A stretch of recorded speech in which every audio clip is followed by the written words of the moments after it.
Chers amis, chers collègues, avant tout mes excuses de ne pas être avec vous ce soir, retenue par des engagements à portée politique.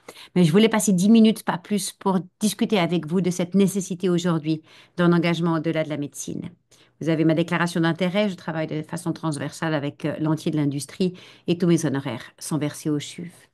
Commençons par l'OMS. Pour l'OMS, l'amélioration des soins en cancérologie fait partie de ce qu'on appelle les Sustainable Development Goals, les objectifs de développement durable. Sous le point 3, il y a même cet objectif de diminuer d'entière la mortalité de l'ensemble de ces maladies non transmissibles d'ici 2030, un but qui a été repoussé à cause du Covid, mais qui reste complètement entier dans, je dirais, sa finalité. En fait, en Suisse, et probablement encore plus que dans les pays voisins, le cancer est une majeure cause d'inquiétude, puisqu'il reste dans cette très grande tranche d'âge de 45 à 85 ans la principale cause de mortalité chez les femmes comme chez les hommes. La Suisse, comme les États-Unis, a une centralisation autour d'une organisation fêtière, comme le NCI aux États-Unis, qui s'appelle OncoSuisse en Suisse.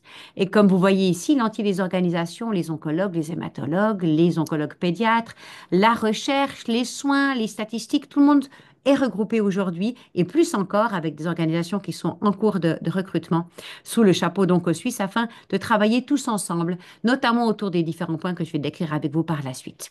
Commençons par ce qui n'a rien à voir avec l'assurance maladie, qui est le dépistage. Le dépistage, c'est pour la population générale, c'est-à-dire que ce n'est pas sous le couvert du patient, mais bien des gens.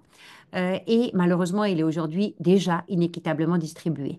En clair ou en gris, vous avez les cantons dans lesquels il n'est pas remboursé aujourd'hui, ce qui veut dire qu'on doit inventer dans ces cas-là une structure de diagnostic prétexte en faux symptômes pour bénéficier de l'examen et bien sûr être soumis à la quote-part et à la franchise, donc à des frais que la personne va devoir payer. Dans ce contexte, bien évidemment, cela crée une inéquité pour ceux qui ne peuvent pas se le permettre. Quant à la LAMAL, depuis 96, une assurance obligatoire qui offre le libre choix aux gens de leur assureur, aux patients de leur assureur, qui est obligé de les accueillir, quel que soit leur état de santé. Les primes sont fixes, elles ne dépendent pas du revenu, ni du sexe, ni d'état de santé, mais elles dépendent d'autres paramètres que je vais vous décrire plus tard. Et puis, Madame Dreyfus, quand elle l'a instauré, elle a tout de suite considéré que des changements seraient nécessaires à cause de cette concurrence malheureusement biaisante et malheureusement divergent ou faisant diverger les assurances dans les prestations qu'ils offrent, cette concurrence les unes avec les autres qui font notre système de santé. Regardez ici comment est-ce que cette concurrence peut impacter le patient ou l'individu d'une société. Chaque année, on choisit notre caisse d'assurance maladie en fonction des primes qui malheureusement augmentent régulièrement. Mais vous allez aussi la choisir en fonction du modèle. Il y a aujourd'hui des centaines de modèles qui imposent des restrictions. De la téléphoniste qui vous a au bout du fil et qui lit une liste de diagnostics à l'accès direct aux spécialistes. Il y a aussi des différences de franchise. J'ai pris deux exemples. Si vous avez la téléphoniste et une franchise de 2500 francs, c'est 390 francs par mois. Si vous allez directement chez le spécialiste avec une franchise à 300 francs, c'est le double, 513 francs par mois. Alors évidemment, en fonction de ce que vous pouvez mettre, vous ne serez pas assuré de la même manière.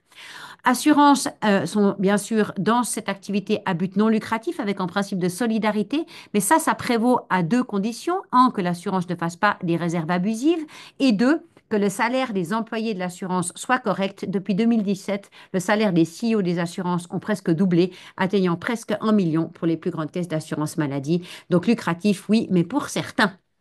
Lorsqu'on sort de l'assurance maladie habituelle, quand un médicament n'est pas encore enregistré, c'est-à-dire pas encore remboursé non plus, on peut avoir accès, et c'est extraordinaire en Suisse, au-delà de l'assurance maladie, à un article de loi qui s'appelle l'article 71, qui peut, sur la base d'une négociation, donner accès à l'innovation. Cet article 71 concerne presque tous les cas pédiatriques en Suisse, mais un tiers des patients adultes souffrant de cancer. C'est 40 000 demandes par année et malheureusement seulement trois quarts sont acceptés, un quart sont refusés. Quand vous demandez à la population générale qui doit décider, et c'est les courbes à droite en sondage, hein, de ce qui est valable, ce qui est fiable comme traitement, qu'est-ce qui est utile pour vous en tant que patient, la plupart des gens sondés disent évidemment les médecins et les soignants. Mais c'est pas aujourd'hui comme ça en Suisse. Parce qu'aujourd'hui en Suisse, quand le patient et le médecin se mettent d'accord sur un besoin médicamenteux, après information et consentement éclairé, c'est entre l'assurance maladie et l'industrie pharmaceutique que la négociation va avoir lieu, sans aucune transparence édictée par la loi et de façon extrêmement complexe complexe. Cela mène, et ça, je ne vous ai pas mis les noms des assurances maladie, mais chaque colonne est une assurance maladie. Les demandes, le nombre de demandes est en bleu, donc certaines sont beaucoup plus grosses que d'autres, bien évidemment. Mais en orange, vous avez le taux d'acceptation. Là, j'ai mis toutes les demandes. Certaines de ces demandes ont toujours une acceptation parce que c'est juste des questions de principe, mais là-dedans, 50% de ces demandes sont des articles 71. Et comme vous le voyez, les taux d'acceptation varient entre 33 et 99%. Donc, en choisissant à l'aveugle et sans transparence la mauvaise caisse, vous pouvez peut-être ne pas avoir accès à ce médicament qui pourrait vous sauver la vie.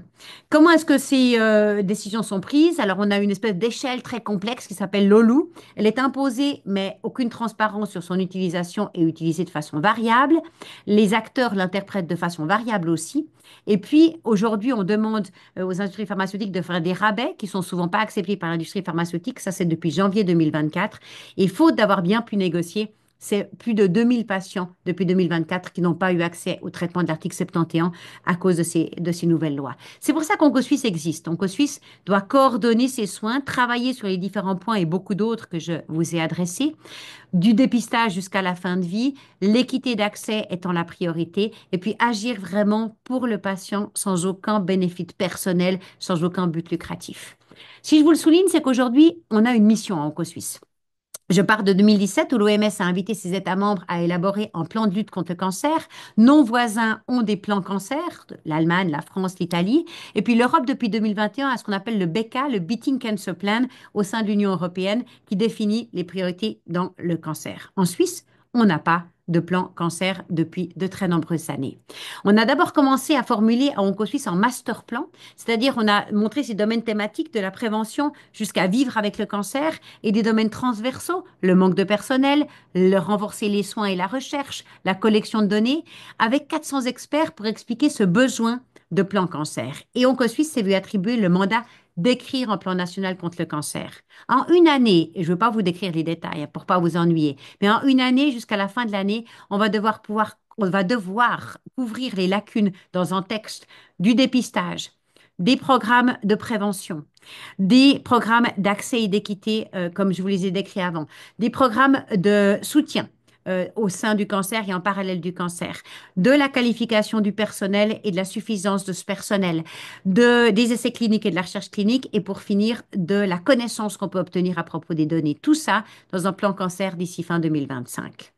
J'ai aussi cette chance de travailler dans des autres organisations qui, dans l'intervalle avant au plan cancer et après aussi, nous aideront à mettre en jeu les entiers, je dirais des difficultés, l'entier des difficultés du cancer, que ce soit de la prévention, du conseil, de l'orientation des gens, des réponses aux questions, du savoir que les proches et les patients souffrant du cancer doivent avoir.